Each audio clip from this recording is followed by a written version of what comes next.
देश के जाने माने बांसुरी वादक पंडित हरिप्रसाद चौरसिया का देश में कला संस्कृति की स्थिति व उसको मिलने वाले सम्मान को लेकर दर्द छलक उठा है।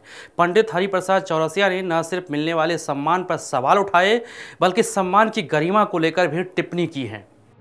बांसुरी वादक पंडित हरिप्रसाद चौरसिया ने सचिन तेंदुलकर का बिना नाम लिए उनको भारत रत्न दिए जाने का विरोध किया है। हरिप्रसाद चौरसिया ने कहा कि खेल से जुड़े एक बच्चे को भारत रत्न देने से इसकी गरिमा कम हुई है। उनका इशारा सचिन तेंदुलकर की ओर था, लेकिन उन्होंने सचिन तेंदुलकर का नाम नहीं लिया। जब उनसे नाम पूछा गया तो वो केवल मुस्कुरा कर रह गए। किशोरी आमोणकर की याद में गुरुवार को जयपुर में एक संगीत संध्या आयोजित की गई थी, जिसमें पद्म विभूषण से सम्मानित बांसुरी वादक पंडित हरिप्रसाद चौरसिया ने प्रस्तुति दी।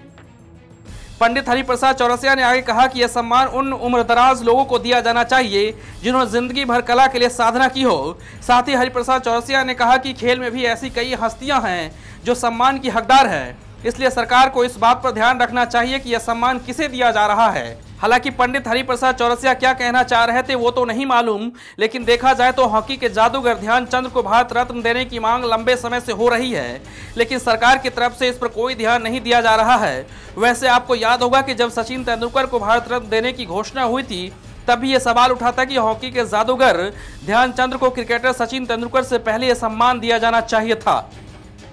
ऐसा नहीं है कि सम्मान दिए जाने को लेकर पहली बार सवाल उठे हैं, बल्कि इससे पहले भी कई मौकों पर जाने माने लोगों ने सम्मान को लेकर सवाल उठाते रहे हैं। सम्मान पर सवाल इसलिए भी उठते हैं क्योंकि कहा यह भी जाता है कि सत्ता में बैठी सरकार अपनी राजनीतिक समझ और सुविधा अनुसार सम्मान देती है। हालांकि सरकार ऐसे आरोपों को गलत मानती है, लेकिन कई बार सम्मान पाने वालों की उपलब्धियों को देखकर देश के तमाम बुद्धिजीवी अंदाजा लगा लेते हैं।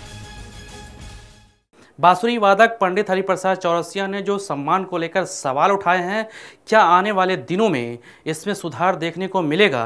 सरकार को इसके बारे में सोचने की ज़रूरत है, क्योंकि सम्मान का कौन हकदार है और किन्हें मिलना चाहिए। साथ में ये भी सोचना चाहिए कि सम्मान का राजनीतिकरण न हो। बाकी खबरों के लिए देखते रहिए नेशनल दस्तक।